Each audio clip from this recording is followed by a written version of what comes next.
Today's episode is brought to you by the Greenman Group, a European investment and operations group investing in and operating the essential sustainable assets for our future. The Greenman Group focuses on three pillars: sustainable investing, real assets such as real estate and agriculture, as well as green energy infrastructure. What makes the group unique is its integrated model. It doesn't just finance these assets through its network of businesses, it builds, manages and optimises its pillars for the long term. This approach is designed to create durable value from the ground up. To learn more about investing in or being involved in the real assets shaping a sustainable future, you can visit the Greenman Group's website at thegreenman.group. Hello and welcome to this week's edition of Path to the Power. Delighted to have Daniel McConnell, editor of the Business Post, and also John Lee, who is executive editor of the Irish Mail on Sunday. And you might see him occasionally as well, presenting the Tonight Show on Virgin Media Television. Lads, thanks very much for joining us. Lots of things I want to talk about. I want to talk about data centres, Grok and X and the government reaction, Paschal Donohoe and the 10 million extra for the World Bank, Jim O'Callaghan's latest stuff on immigration.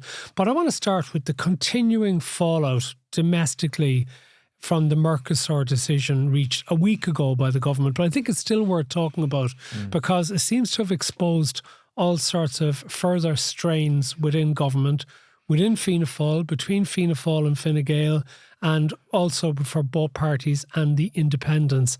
And a lot of people now are starting to give a lot of commentary in relation to this is going to the European Parliament. Simon Harris is telling the Fine Gael MEPs to continue the campaign against it. Division in Fianna Fáil in relation to it. But a lot of people saying, what the hell is this all about? Given that food and drink exports make up about 19 billion of our exports, but that's about 1/15 of our overall total exports. And Mercosur provides opportunities in the things that create the real wealth for this country, particularly at a time when we have to be worried about US trade relations. Danny, what's going on here? Yeah, so it was very interesting. So the morning the government decision came out, I was getting briefed by government people as to where the lay of the land was. And because we were detecting the shifting sands, Micheál Martin was in China, he was coming out with his utterances, and then obviously you had that intervention from Martin Hayden, the agriculture minister, very forcefully saying, no lads, I'm still very much against this, I'm negative towards this. And it seemed to be almost that he was undercutting what the Taoiseach was said. And now my colleague Megan O'Brien, who's done a really good piece in the last few days on this, had gone into the choreography or the chronology of this. And when she wrote a piece basically saying that Hayden and Martin were at odds, that got quickly denied from government buildings, saying that the real tension was between not the two parties and the independents. They were more annoyed at Michael Healy-Rae and the independents coming out, essentially putting Micheál in a difficult spot while he was in China, given time differences and all that kind of stuff, deemed to be unhelpful. But the fundamental question I asked that morning is, why would you go against this when it's when we're open economy, when we're trying to combat the tensions from the US, we're looking for new markets. This is clearly an opportunity for us to kind of stake a good claim. And this is a much bigger deal than just farming. It's it's pharma, it's tech, it's everything else. The rural lobby was the response. We cannot open the door to 15 new Michael Fitzmaurices coming out, in constituencies around the country. That was the response. So this was about minding their backyard. This was a overt, naked political decision in order, because they did not want to open that flank to a rural lobby that would be against, and whipping up the agricultural sector and saying to them that, Dublin have abandoned you, Brussels has abandoned you again. We're 4 years away from an election, which makes you wonder, how much do they really have to fear? It was getting it was certainly getting tense, and I mean there had been some hyperbole the night before that the government was at risk of falling apart and all that kind of stuff. I don't think it was quite there, but certainly there were tensions, and certainly there was the potential of, say, the rural independents either abstaining, i.e., and then maybe possibly losing a junior minister or two, whatever like that. But the government was not going to fall. But I think ultimately, again, the pragmatic decision between Micheál Martin and Simon Harris was, we can't give in, or we can't abandon our rural lobby. I mean, this is one that rings very loudly for Fine Gael, like all the way through Leo Varadkar's tenure as Taoiseach and then into Simon Harris's. That support base within rural Ireland for Fine Gael has been on the decline, and they have been desperately trying to regain that ground. They've tried to say we are the party of rural Ireland, etc. like that. For them to say we're now backing Mercosur would have really angered that lobby. Second of all, there was this kind of discussion, would Ireland oppose it or would they abstain on the vote of Mercosur, at kind of EU council level?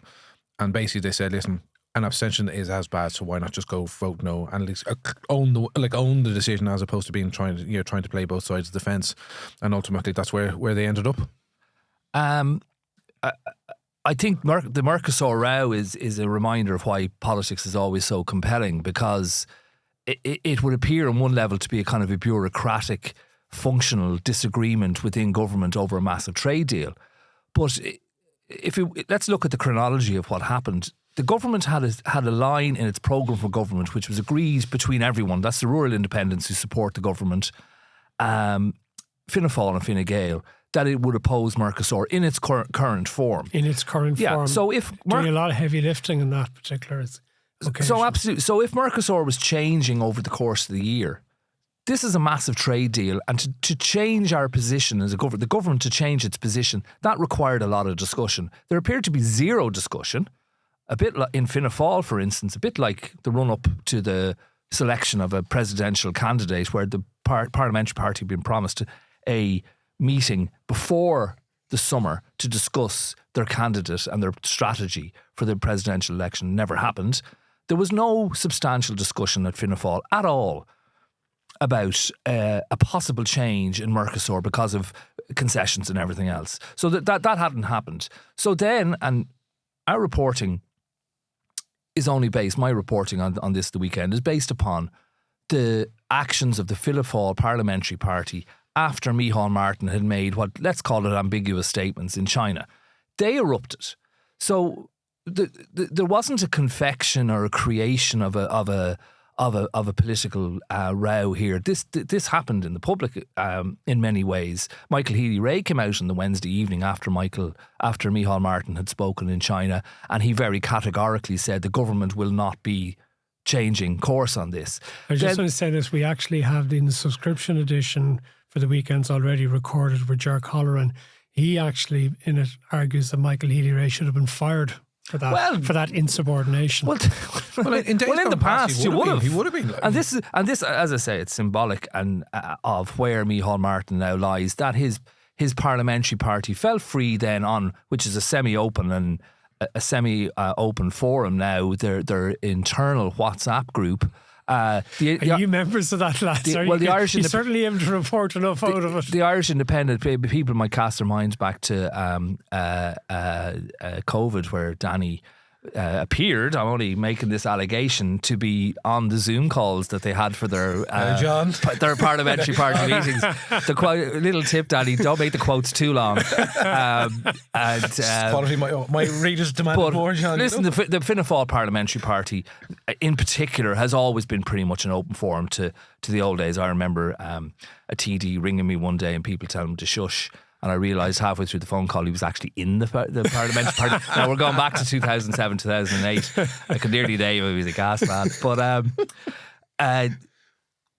the Irish Independent was able to publish on Wednesday morning substantial extracts from a row that occurred on the internal WhatsApp. And to me, that's an indication of where Micheál Martin now lies. The fellas that feel free to argue this point publicly, when all he was doing really was setting out maybe news stories. But just to finally say on that, there was someone, there was a TD I'd referred to last time I was on this programme, say a guy called Ryan O'Mara. He's a Tipperary TD, first term TD, 30 years of age, very much seen as middle ground in Fianna Fáil, who were claimed to have sat in their hands during the disruption before Christmas. And he felt free, for instance, to give me a statement on Saturday about his concerns, to say it would have been a slap in the face to my constituents if we had changed stance on this.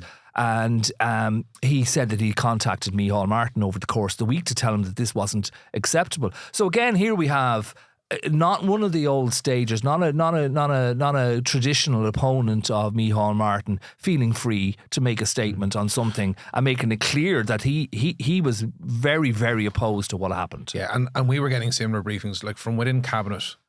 We were saying, like, if Micheál really wanted to go this way, he should have laid the ground over 6-9 months to do this. Like, it was ridiculous that he was trying to kind of almost change turn the tank around at the last minute. I mean, when we were getting quotes saying, this we would have been very much exposed politically. It would have been suicidal had we voted for this, and we would have been fatal to the government as a whole. I mean, these are strong comments coming from within senior ranks of both parties, and it cuts into what we've discussed here before, is Micheál Martin remains fundamentally damaged after the Jim Gavin affair. Well, you're actually now making me think about what year ahead lies for Micheál Martin in trying to manage this internal dissent at the same time as having to take on possibly one of the most difficult years for a Taoiseach. Okay, there's been many crises in this century. COVID was a crisis. Brexit was a crisis. The crash was a crisis. We've had a fair few crises in the 21st century. But just think of what he has to manage this year ahead of him. The second half of the year, EU presidency, and I think it's going to be a very different EU presidency for Ireland than any of the previous presidencies that we've held. And I'll get back to that in a second as to why that is.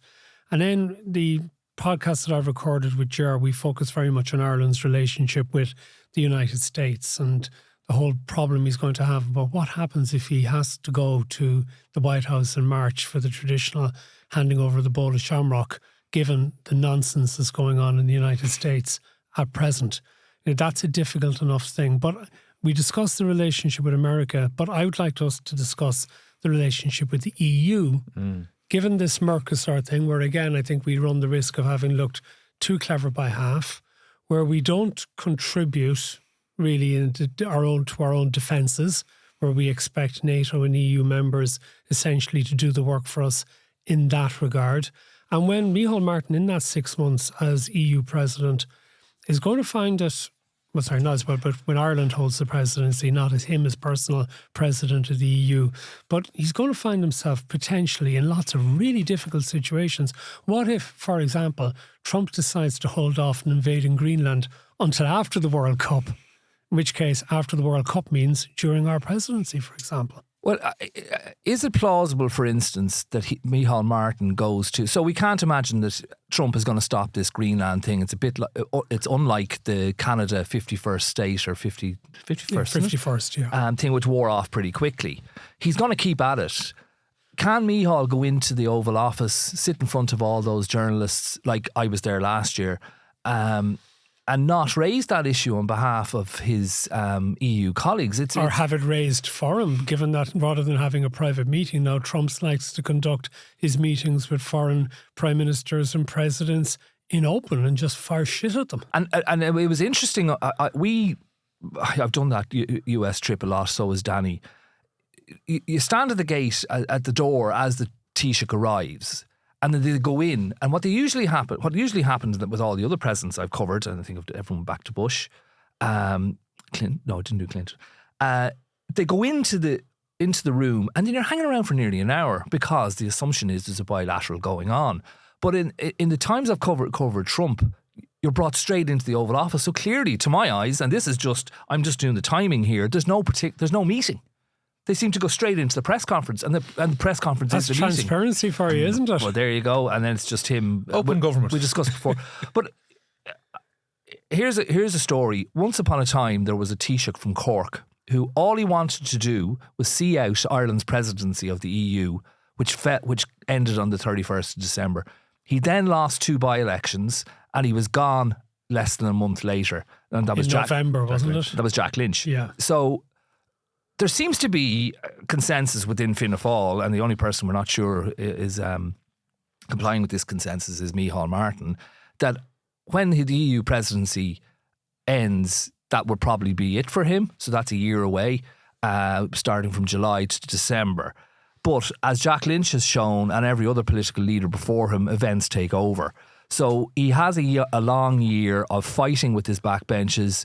And then before he goes to the EU presidency in July, he has to attend every capital in Europe to set that up. So that's an awful lot of foreign travel. He's got Trump in March, events. And also as well, I think to that relationship with the EU, there was an acceptance, again, being briefed the morning of that announcement that we were going against Mercosur. The admission, we're going to be on the naughty step in Brussels. Like, the Commission are going to hate us for this because we would be seen as like an ally of Ursula von der Leyen, we would be seen to toe the line and all the rest of it. And obviously that has raised, well, where's Ireland's relationship with France? Because Ireland has always traditionally been in lockstep with France on agricultural matters. And then obviously there was a sense that France was going to go no as well. I think, but no in the safety that the no, that the bloc was still going to carry it through. But Ireland... That's what I mean by being too clever by half and deciding actually it's safe to vote no because... there'll be enough of a majority. Because I made that point. I think passed. I was on radio with you that night, Matt, and we made the point that if Ireland would say that the difference between it passing or failing, I think we'd be in a very different space. Yeah. You know what I mean? I think it would be a very different conversation. But the Europeans can see that, and they see that at a time when they're entitled to say, we supported you on Brexit on the border in Northern Ireland, and yet you're not supporting us necessarily in relation to our fear of what Russia is doing. Yeah. And you wonder if, given how dependent we are on American companies for our tax revenues in Ireland, how strong are we really going to be in support of Denmark over Greenland, given that when we condemned the Venezuelan kidnapping of his president, I don't think there was any direct criticism of the United States or of Trump in the statements. No, there hasn't been. And again, you've seen this mealy-mouthy kind of language coming from not only Dublin, but it's been coming out of Keir Starmer, it's been coming out of the European Union as well around Trump, because everyone's petrified that the attention will come next. There's a real sense Ireland, like I deal with a lot of ambassadors in the job that I meet a lot of the Europeans who are based here, and to a man and woman, they all say to me, Ireland's stance on defence is disgraceful. We are a laggard when it comes to defence. We can't defend our own backyard, and at a time when national security is becoming really important. Now the government's gone some way to try and rectify that, but we're way off. We're decades off being in the right place. And the sense that our Brussels correspondent Sarah Collins was getting and has been getting from the ground in Brussels, from the Commission elsewhere, it's not a good image around Ireland. Like, they really are pissed off. They're pissed off because we seem to take. Yes. I know we're spending an awful lot of money. We're net contributors to the EU budget. And an awful lot of that money that we're putting into the EU budget is now going on defence. It is, but I suppose, we're awkward on the issue of neutrality, as they would see. We've been really awkward on the issue of tax and corporate tax, and insisting that we retain that veto on our taxation policy. We were difficult around the BEPS process. Eventually we got there under Paschal Donohoe in terms of... So this is the tax and base erosion profit share. Yeah, so moving from 12.5% to 15%. And I do think there is a sense that, Ireland can't continue to have it all its own way. You can't cherry pick the benefits of being in the European Union. But doesn't every country? Well... Or were you aware of how maybe other countries do that cherry picking? I mean, on defence, we have no defence and we're so far behind. We're never going to have it. And that's... You see, I think we're vulnerable to the Americans on this because of the undersea cables, which they are actually quite concerned about. And if they're saying that they want to take control of Greenland because they're concerned about Russian and Chinese ships and the rest of it, no, they're not going to come and try and directly take control of Ireland. Although there was I think the ambassador to to Iceland is now talking about jokingly, as Iceland becoming the 52nd state, would we become the 53rd state as something? Now, I don't think it's ever going to come to that, but they would want perhaps a more American-friendly administration making a commitment to actually but either investing in protecting those cables or giving the American Navy access to our waters to do so. But are we not 51st and a half already? I think there's a general... if you look at all the issues of current affairs since the start of the year, and we'll discuss a lot of them today, there's a very similar theme, and there's a balance that Ireland now has to strike, and I think increasingly we're going to have to discuss this more openly. Is it all about dollars and cents, or do morals play any role at all? So when it comes to Trump, how far do we go with him? And I'm not saying it's a Solomon-like decision to make. I'm not being critical of the government for being overly capitalist or overly concerned about financial affairs. Like these are like, I remember it's an odd analogy to make. Leo Varadkar got into a huge row with Tony Holohan during COVID, and the row. What Leo said at the time was, listen, a government has to consider an awful lot of things. You're talking about shutting down the whole country. We've got to consider people's jobs. So when Micheál Martin is being urged to go over and take on, where do we stop? On immigration, for instance, 100 people were deported from the United States last year. There was a woman, I have her name jotted down, the grandmother from Michigan. She was 58 years of age. was stopped over 2 bounced checks. She's been a citizen of the United States. She was jailed for 5 months. She's an Irish lady. Yeah, an Irish woman. She was emigrated to the United States when she was 11. There's not a peep out of our government about that. But their consideration is when they take on Elon Musk, for instance, on Grok. And we'll get to that in a minute. If they take on Donald Trump on behalf of an EU colleague, if they pass the Occupied Territories Bill, that will damage our relations with the United States, with a very, very combustible, unpredictable US president who's close to all these tech firms. And God knows what would happen. There's 34 million coming in from corporation tax. That's the balance they've got to strike. But at some point in the not too distant future, there will have to be a decision where the Irish government, to use that Godfather phrase, will have to decide whether it's all dollars or cents or not. Yeah, but we also look at getting Mercosur is about getting alternative markets, perhaps. Although I suppose really what the government regards it as additional markets and even more money coming in. You look at what we're doing with China, for example. That's all about money as well. Although again, that I suppose makes it more difficult to juggle. How do we manage to develop a stronger relationship with China without pissing off the Americans and indeed the European Union as well? And given that both the Chinese and the Americans are talking about Ireland as being almost the bridge into the EU. But to stress, and just briefly, I'd like to say, Danny, it's all about money. Yes, it is all about It's all money, about, but that's not a bad thing. You fund the schools, the hospitals, the house building, the infrastructure, everything through money. It's a capitalist state. So that's the balance they have to make, isn't it? Like, if you look at it, Ireland has, like, if you were to take, and I can't remember who said it, but it was on a podcast with you. If you took an Irish Times view of the world, you'd never do business with anybody. You know? Like, oh, that's a gratuitous dig.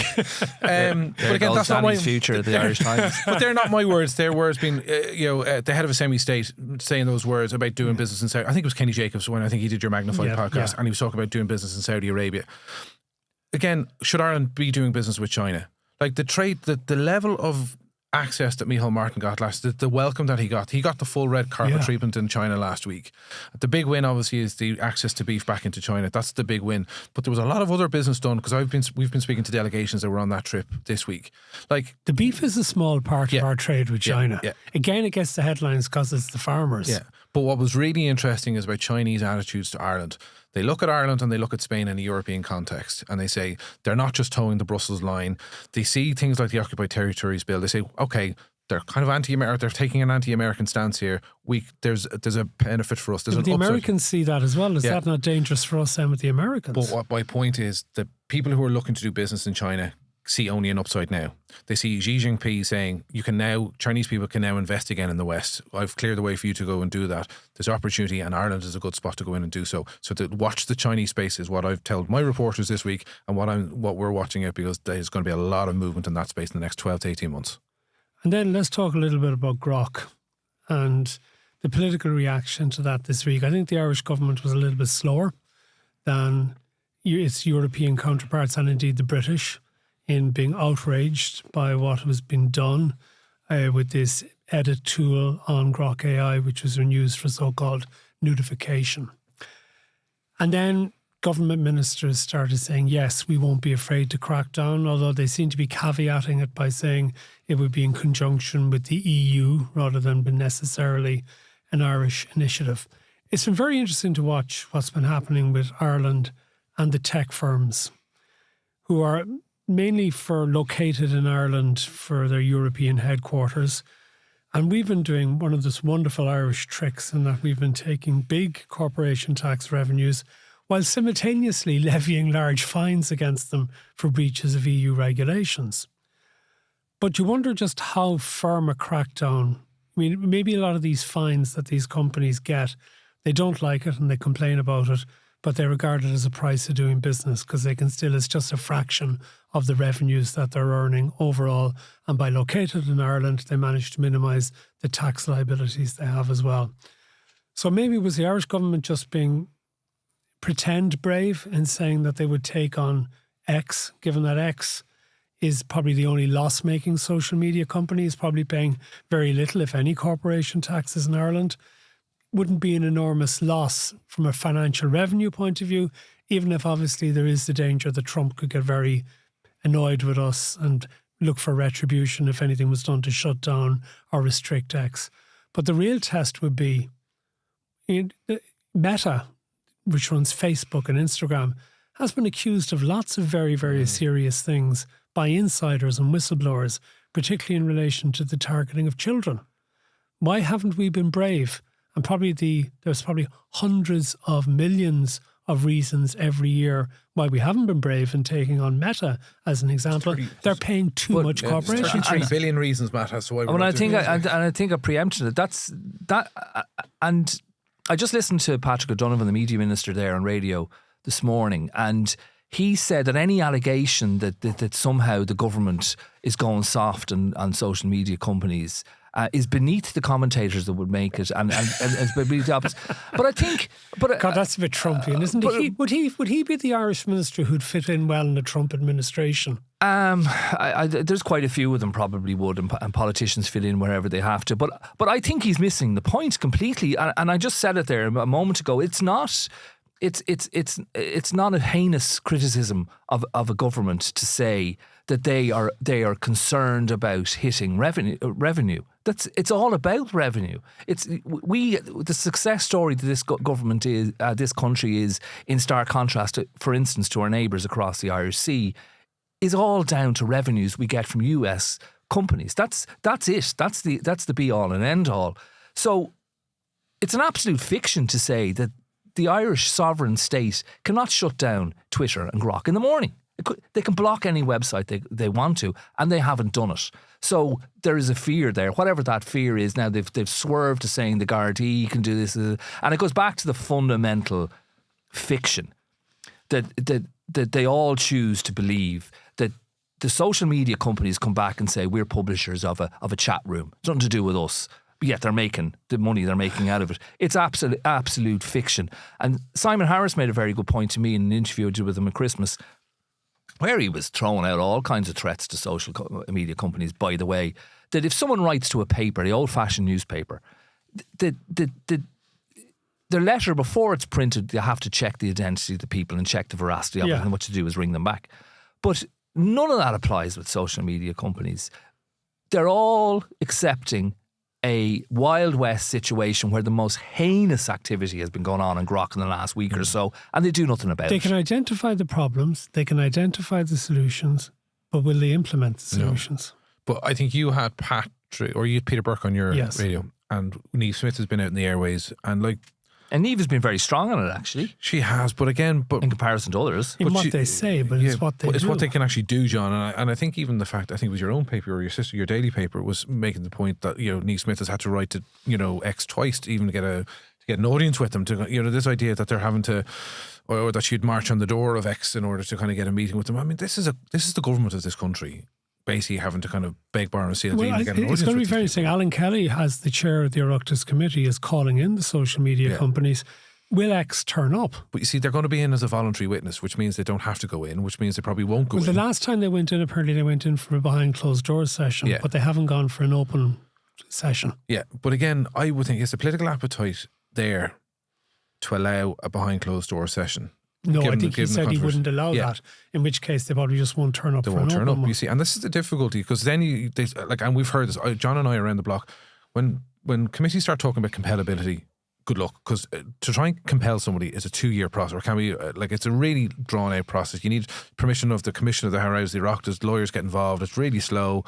And ever since the Angela Kearns case and the PAC, the committees have been wrapped up in legal knots. So their power to actually kind of excoriate people, like this is my big surprise, and maybe it was public shame but none of the RT witnesses during all of that drama had to go in.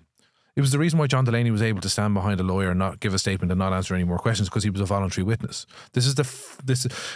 Remember back to 2011, they tried to give Oireachtas committees more powers to investigate. The public said, we don't like that. So now we're stuck in this really messy position. So I have little or no faith that an Oireachtas committee can get the answers to this. But what do they need to find out? What do they need to know? There is a medium allowing people to distribute sexualised photographs of children, and we're doing nothing about it. Yeah, call them in for a meeting. It's actually just shut it down. Just shut it down.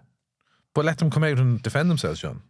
just shut it down. Just close it down. But they won't. And it is it's going to be a growing dilemma for and our it's nothing for our about state. freedom of speech. For all the talk, Trump doesn't want regulation of US tech companies that is in some way restricting their ability to earn money.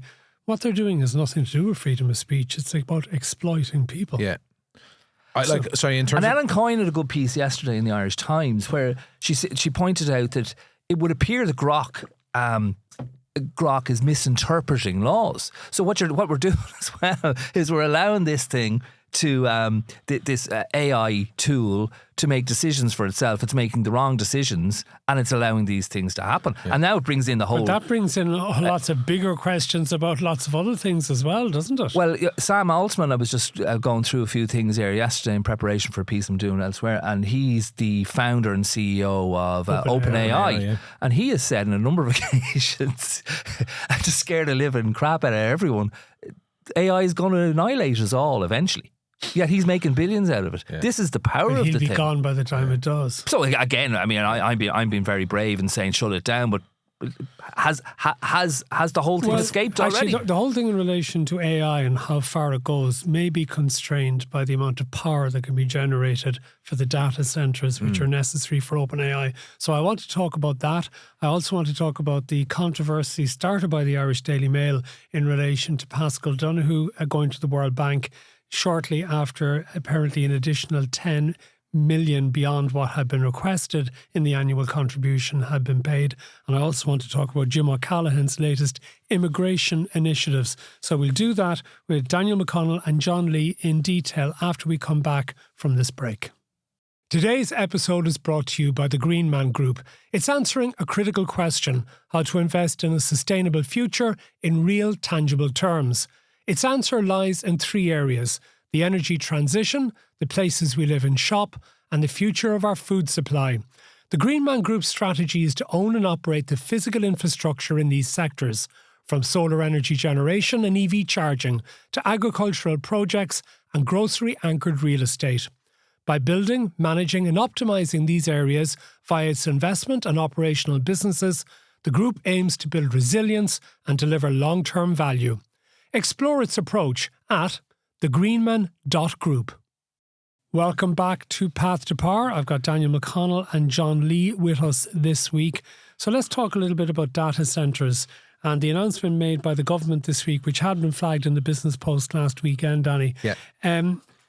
It seems that this is a way to try and retain an awful lot of the existing tech companies in the country, that they continue making their investments, but also there is perhaps a danger that we're losing out on some of the new companies that are emerging who are not looking to Ireland because we can't meet their data centre requirements. Yeah. But, as also has been pointed out, I think it was Lynn Boylan, the Sinn Féin MEP, managed to get a Freedom of Information disclosure that one particular data centre in West Dublin, I think it was using as much power as 200,000 homes. And the thing that they're having in America at the moment as well is there now is a growing concern and a lot of political activism about it, that they're finding that the price of electricity for consumers has gone up quite dramatically, because when you have a shortage of supply, too much demand, that pushes the price up, which means essentially householders are subsidising these data centres. Yeah, so there's a lot going on there. So background to this was under Eamon Ryan, a moratorium on data centres was introduced because of the creaking nature of our infrastructure. Sean O'Driscoll, who was involved with the task force, the Infrastructure Accelerating Task Force, did an interview with me before Christmas. I think he's similar comments in the Irish Times this morning about we're losing billions in terms of investment because of the state of our infrastructure. So we need to get our house in order. Very clear that so Peter Burke and Dara Bryan collectively brought this memo to Cabinet, 17 new actions, which essentially will allow it now permits the building of new data centres in the Dublin area on limited scale. Ultimately, the users of the data centre or the builders will have to find a way to essentially offset their own data needs or energy needs, that they can create their own energy in some way. That's not always possible. But there is under limited circumstances that they can build again. So has that not actually been the case, in that an awful lot of the power?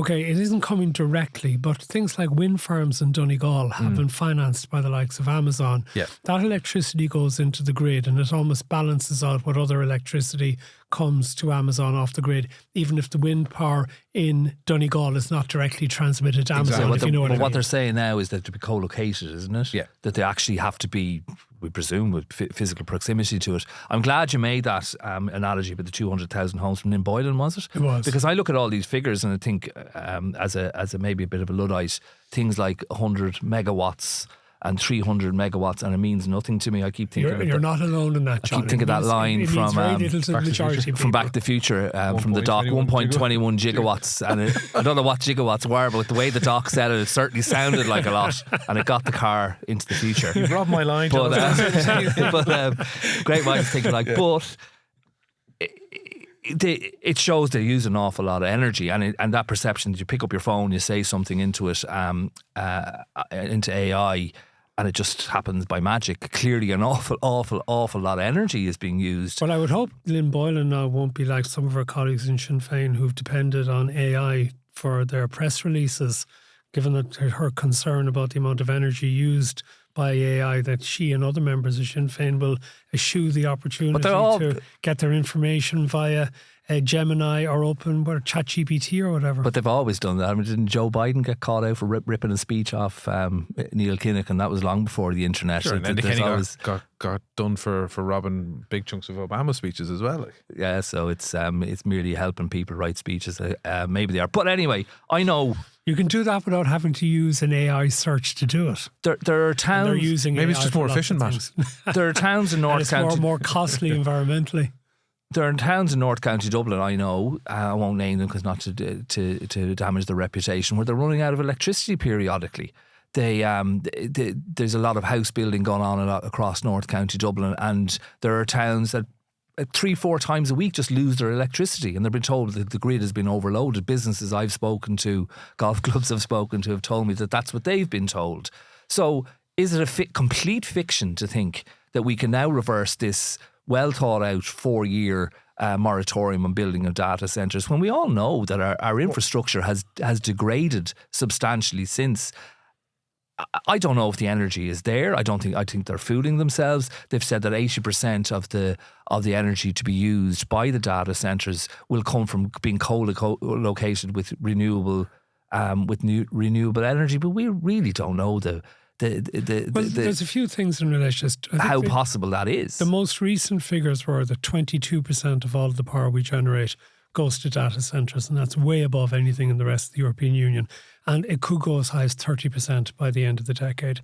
Despite the fact that we're making significant investment in solar, in particular now, a lot of solar farms, and onshore wind energy, only 15% of our overall use of energy in this country is coming from those sources. If you start including what we import for transportation, for cars and for aviation and all the rest of it, we're still highly gas and oil dependent. And that isn't going to change in the near future. We've been talking for ages about additional offshore wind farms for 2030. The earliest, realistically, is 2034 before we start getting anything more coming in. And that will have to be dealt with by upgrading the grid and all the rest. So you don't know how this is going to happen, but we keep shooting ourselves in the foot. And I don't know if either of you have ever followed anything in relation to the district heating schemes and the potential that there is there for example, ever since the incinerator in Dublin Bay has been running, there is the potential to use the heat generated there to heat about 30,000 homes and offices in the Dublin 4 Docklands area, and it hasn't been done. There's only one data centre in Tala which is actually using its excess energy to actually heat and light a series of houses in the immediate vicinity.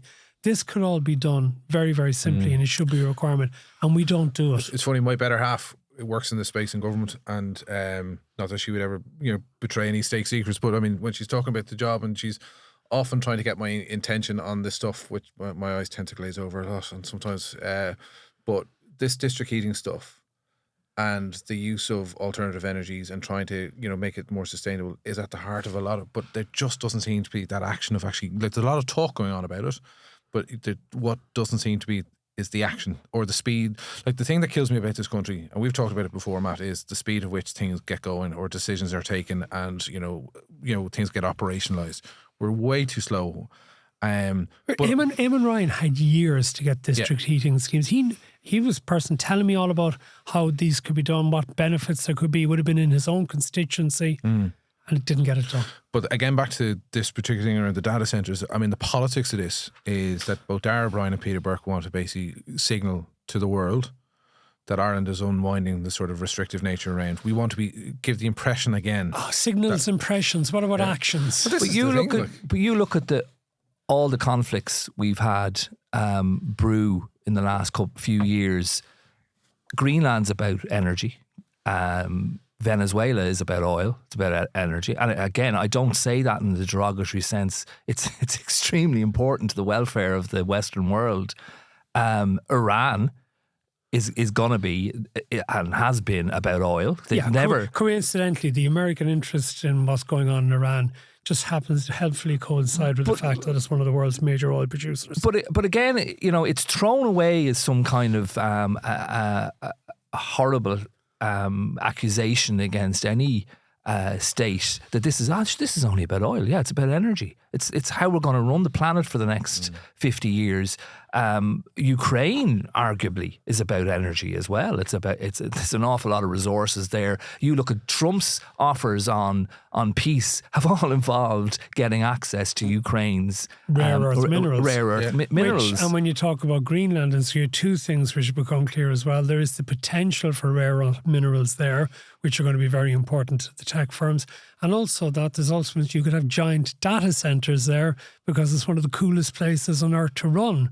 Yeah. And when I say cool, I mean as in temperature-wise to run these data centres. And going on almost unnoticed to us, there's a scramble for Africa. Again, a repetition of what happened on that benighted continent in the 1890s, where China and the United States are battling out for rare earth access there as well. So it's the great geopolitical issue at the moment is pursuit of energy and how we're going to survive over the next 50 years. Let's talk about Paschal Donohoe and the World Bank. And your colleague in the Mail, Craig Hughes, had a story last weekend which has rumbled on in relation to what the state paid the World Bank in its annual contribution and how that was 10 million more than had been asked for.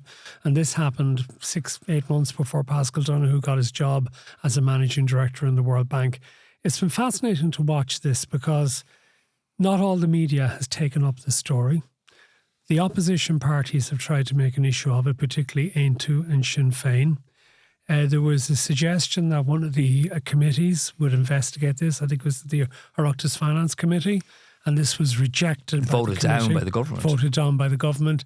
And Paschal Donohoe says it doesn't end here. Now, Ger Colleran in our subscription edition has his own views as to the merits of this story.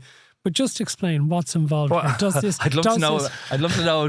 Ger's belief is on the merits before I say it. You better subscribe to the edition. I don't be clashing with. I just hadn't time this morning. I don't be clashing with our esteemed columnist.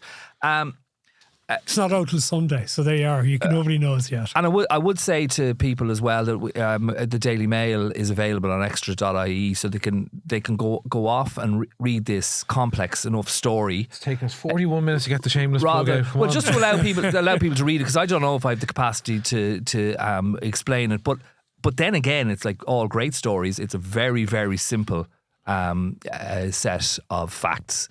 The World Bank asked for 131 million in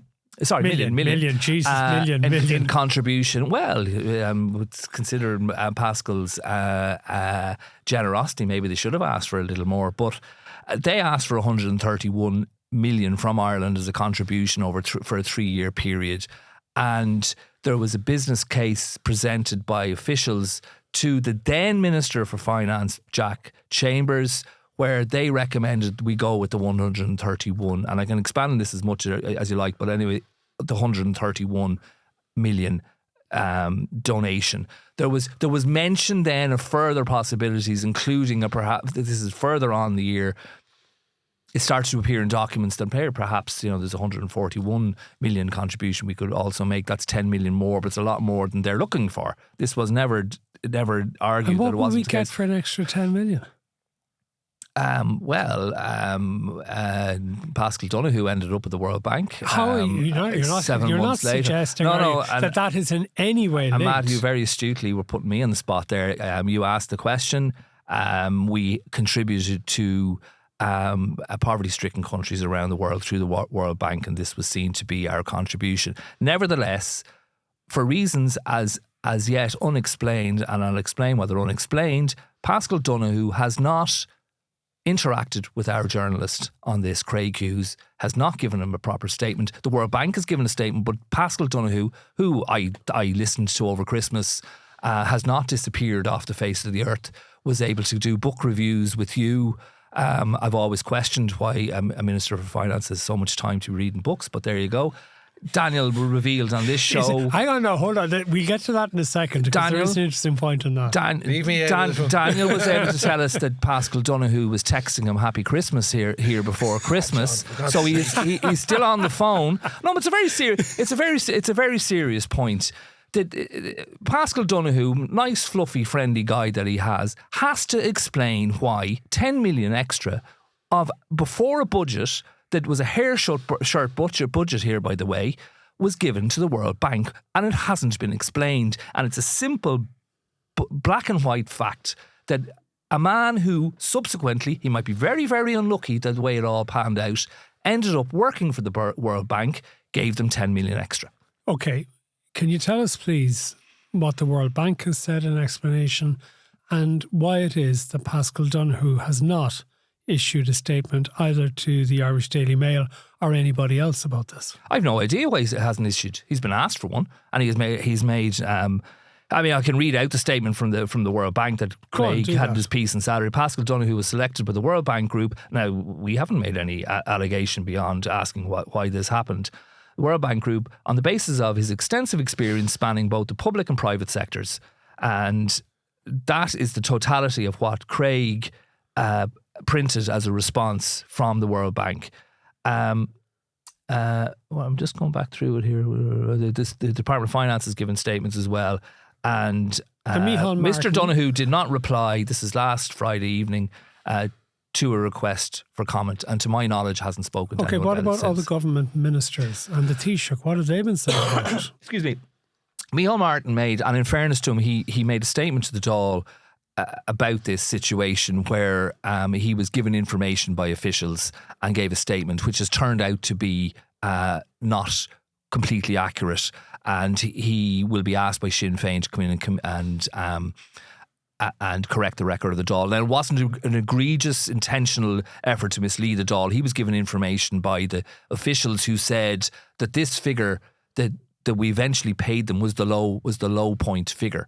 The 141 million. That is not the case. And I think Sinn Féin are going to ask him to correct it on that. Okay. Simon Harris was asked about it. He's in the west coast of the United States, and I would gather from within government they're now getting concerned that, okay, it's grand for Paschal to be hauled over the coals in this, but now we're getting dragged into it. So they're going to have to be a lot more transparent on any of this. But the reality is that Paschal Donohoe was going to have to come out and give a statement on this sooner or later. Like the idea that he will just go to ground. I mean, he's going to emerge at some point. It's the public-facing role that he has. He will be asked at some point in relation to this. Like the fact that the government haven't been able to shut this down. Like it's a clear answer. Listen, we have decided for pragmatic reasons, for reason X, Y, or Z, we decided to go for the slightly above average or contribution or the higher contribution. Like in the grander scheme of things, it's a relatively small amount of money. But as long as that vacuum exists, that perception, and I call it a perception, can rely that he got a job, a big job of 600 grand a year because he gave them extra money. That's the perception. I'm not saying it's true, but that's the perception that is allowed linger. And until either the government or he shuts that down, John and Craig, who have done good job, who have good work on this. This is solid. This is just good, solid journalism here. Which is why I got Craig on The Last Word last Monday to talk about it, right? But it seems an awful lot of the other media have almost ignored it. Now, is that because sometimes the way media works, a little bit of jealousy of another newspaper getting a story, or is it that they think that there isn't really a story here, or they're maybe a little bit concerned about it for potential legal reasons? I can't answer for. Look, we followed up, we covered it, because I think it's a verifiable story. It's a good story. Like it's often the case you put a fact out into, it might be an awkward fact, but you put a fact out into that it's not fully answered, it's going to remain a kind of a thorn in the side of the people until it's answered. Now, there might be a perfectly logical and reasonable answer for him, but like silence never or rarely works in these sorts of Yeah, just imagine Bertie Ahern had secured a job in similar circumstances. Well, I'm just about to say that this is a potentially far more significant and substantial story than the nonsense about the election posters and your man Michael Stone, which caused such enormous problems for Paschal Donohoe when he was a sitting minister. And in defence of my media colleagues, I don't know much about that poster story. It wasn't my story, so I wasn't working on it. So I can't dismiss it from one way or another. And the political way that was ramped up was just ridiculous. But then when it comes to, say, people following our stories, the Daily Mail group, our ratification of our journalism doesn't come from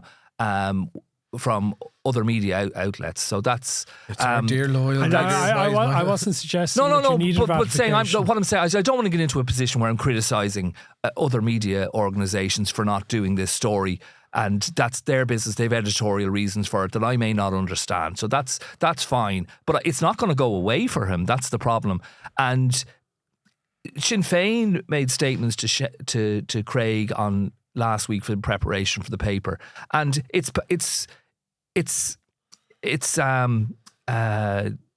Pierce Doherty's statements that are interesting, and he can just say these things point blank. We're all kind of dodging around it because we're concerned, but he said it's a very serious issue and it requires serious questions. And what Pierce Doherty said was, we need to know why millions more was given to the World Bank than they even requested, and why the original recommendation from the Department of Finance was changed by a new minister.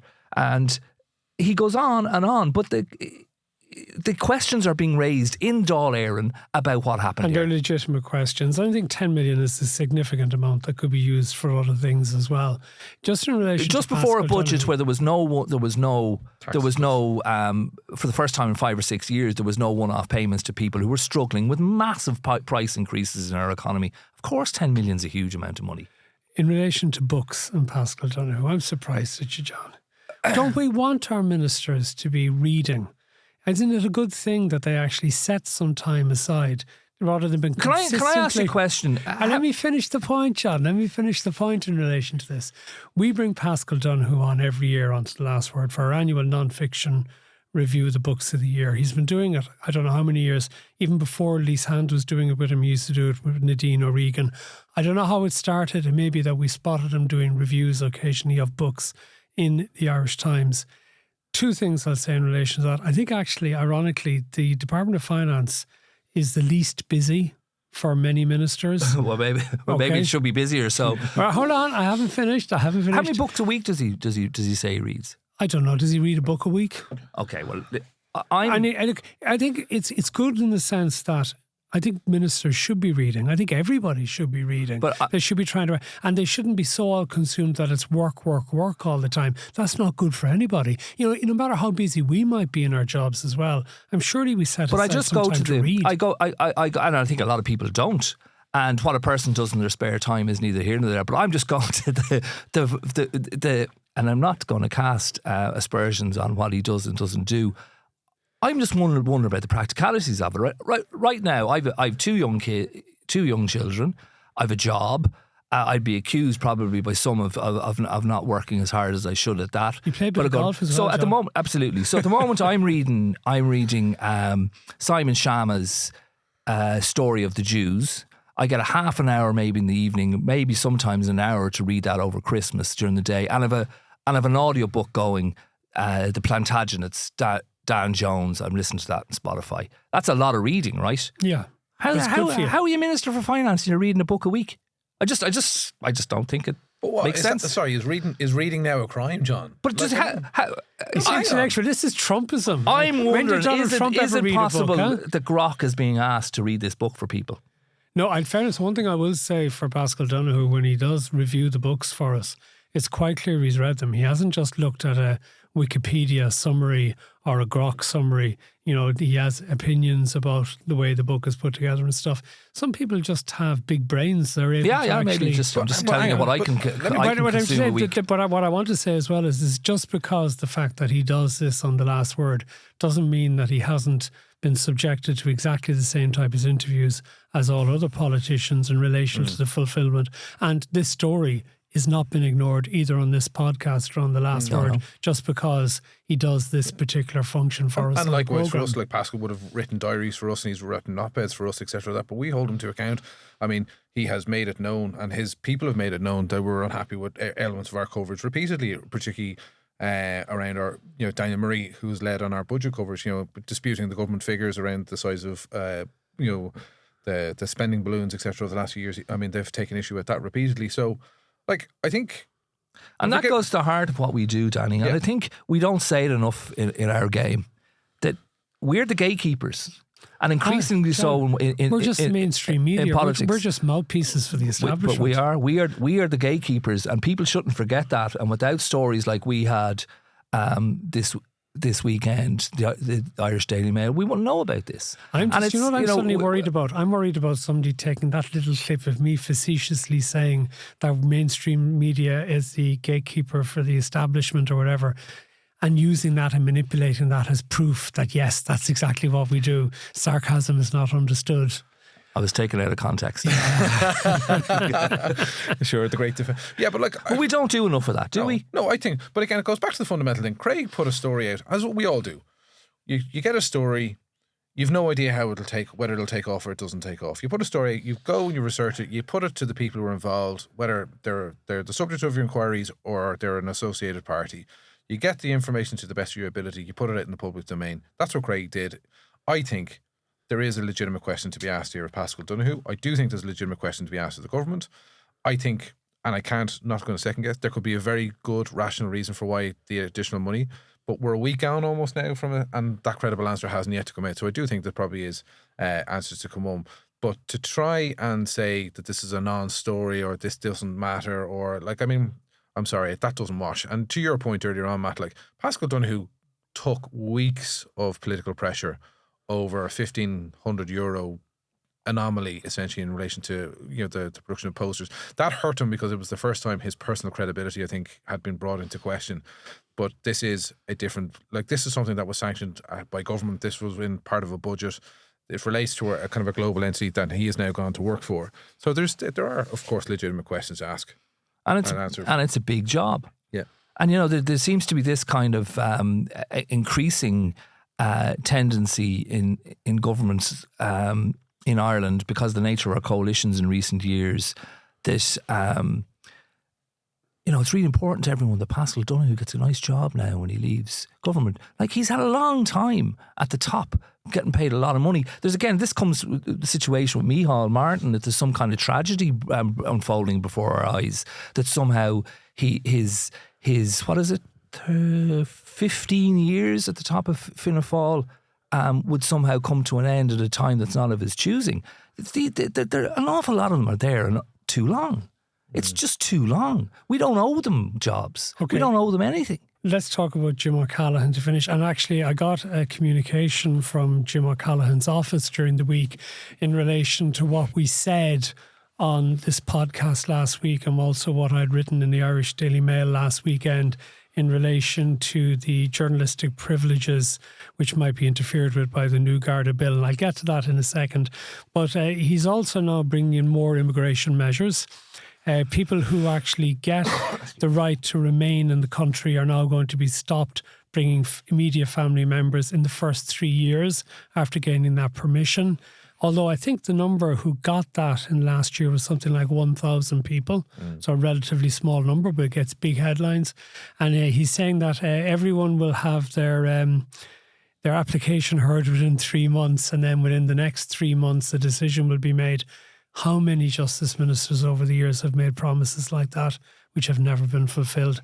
I think quite a few over the last 20 years. Yeah, I think that from sorry, John. I think from Jim O'Callaghan's perspective, he sees value in articulating a tougher stance on immigration.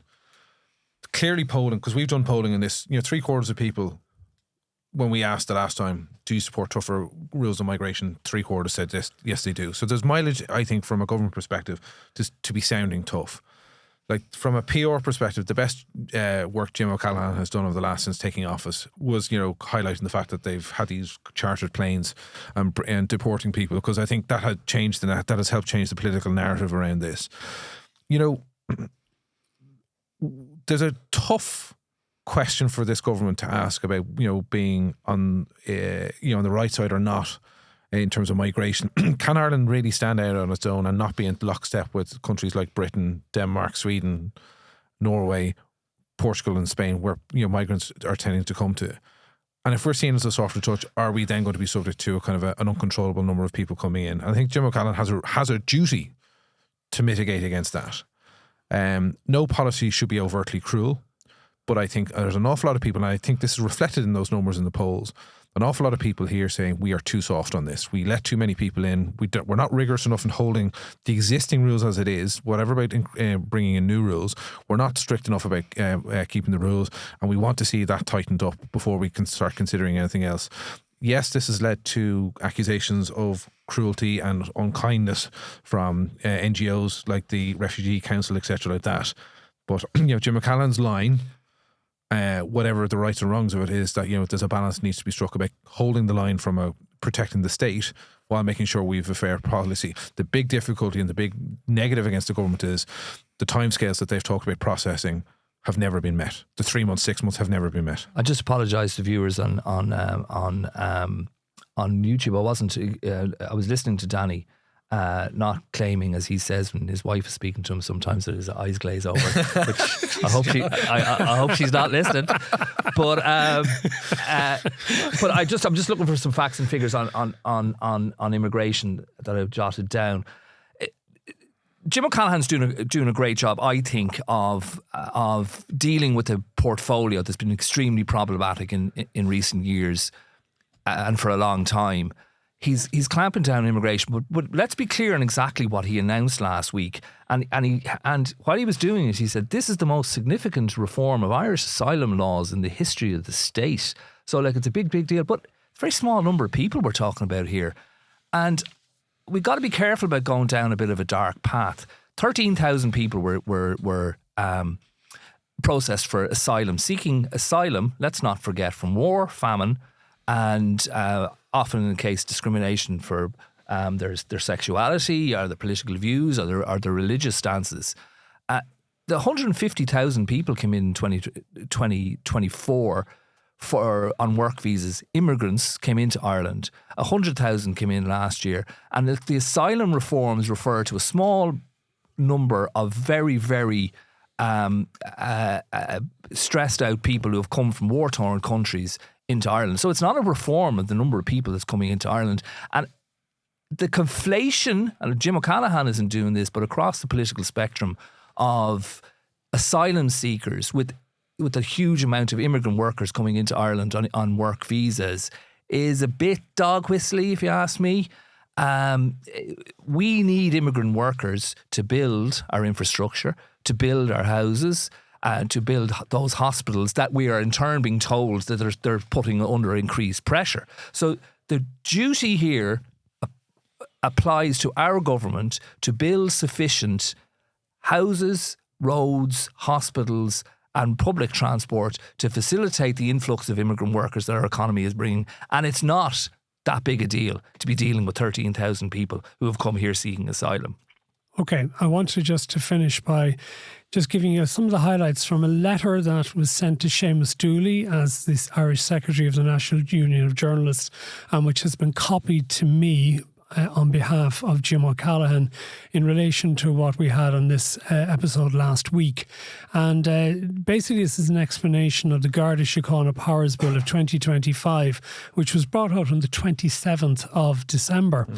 And it all relates to a case called Emmett Corcoran versus the Commissioner of Garda Síochána and DPP. I'm not going to go into the facts of this case from April 2019, but it seems that what has been decided in the Garda Síochána Powers Bill Bill of 2025 seeks to correct issues arising from that particular case.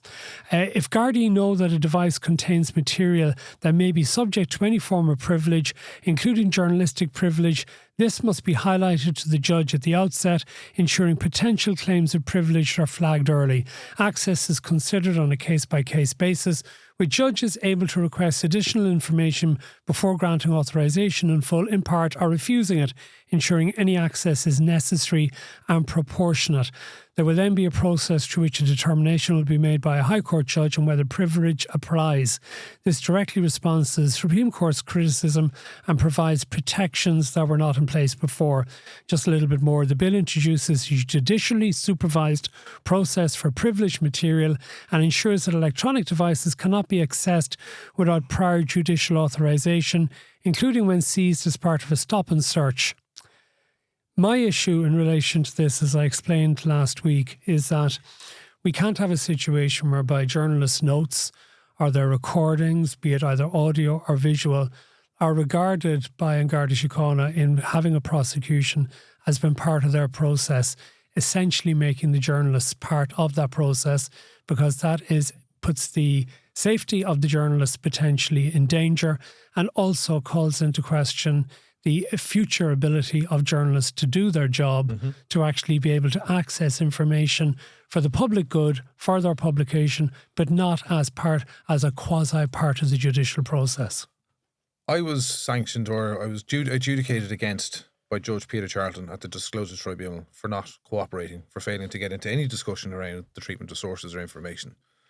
I did that deliberately. My colleagues in that did deliberately. We didn't seek to frustrate the work of the tribunal, but you cannot have a position where journalists are being put under pressure to start having to disclose where they get their information from, because no one will talk to us. Exactly. Why would we, remember the Irish Times destroyed material relating to the Mahon Tribunal before, at a critical time, and they were absolutely excoriated by the judges for doing so. But they were 100% right. They could not disclose their information. My example goes back to the defence when I was editor of the Sunday Tribune of Ed Maloney in the Stobie case and the Hafanuka murder investigation, because Ed had legitimate reason to fear that if the information he had gathered as part of his work had been handed over to the authorities for part of their prosecution efforts, that his life would have been in danger. And Ed Maloney is a fantastic journalist who we lost recently. I in earlier parts of my career, particularly as the Sunday Times, I did a lot of work on subversives, on the post-peace process era, and I would have published a lot of stories to do with Garda informants and the Gardaí. The Donegal corruption inquiry got into a whole thing to do with Oma that I don't have time to go into here. And I was interviewed many times with the Gardaí. And then it was the special branch, senior people in the special branch. But there would be almost an end to the inquiry at some point where I said, okay, hang on a second. I can't go into that. That's issues to do with sources and it's source protection. And this goes back to what we were saying at the outset. And when we're disinclined to say this, we are the gatekeepers. Journalists are we're the people who take on powerful institutions in this country. There's been a gathering, I feel, a tendency from the government, this coalition, to get a lot more aggressive with the press, to almost go into that fake news space. That phrase hasn't held in here. And the Gardaí are cracking down here. But I would point out to people that even prior to this, and it puts it on a little more firm status, having gone through the courts to say, we're going to hammer you if you don't tell us who your sources. We never really had that much protection anyway. I mean, ultimately, and we all knew this, if you were called to a court, and I've been asked by our own lawyers in discussions, listen, they want you to tell us where this information. I never could have done that. Absolutely. And it's not even about saying, oh, no one will speak to me again. We deal with people at the worst points of their lives sometimes. I've been doing a story for the last 2 years to do with people, Gardaí, becoming whistleblowers about occurrences in the Gardaí, to do with holsters that contributed to the death of a Garda on duty and those substandard holsters. And in those interactions, I've spoken to Gardaí who are in some cases still serving members. After all of that, after that person putting their neck on the line, am I going to turn around and go into court? Ah, yeah, sure. You know, in case I get a week in the slammer, I'm going to give you this fella's name. No, people are putting their welfare and their livelihoods and everything else in your hands when you talk to them. Thank you, both of you. John Lee from the Irish Mail on Sunday, Daniel McConnell, editor of the Business Post. Thank you very much for taking the time. Thank you very much to the production team. Don't forget, if you're a subscriber, you can actually get 2 additional episodes each week. There's Pat to Power America with Marion McKeown, which is available. And this Sunday coming, you will have Ger Colleran, who's a columnist for the Irish Mail on Sunday, former editor of the Irish Daily Star, and of course also a barrister, and we're talking in particular in that edition on Ireland's relationship with the United States in this mad world. So until the next time, from me, Matt Cooper, thank you for joining us.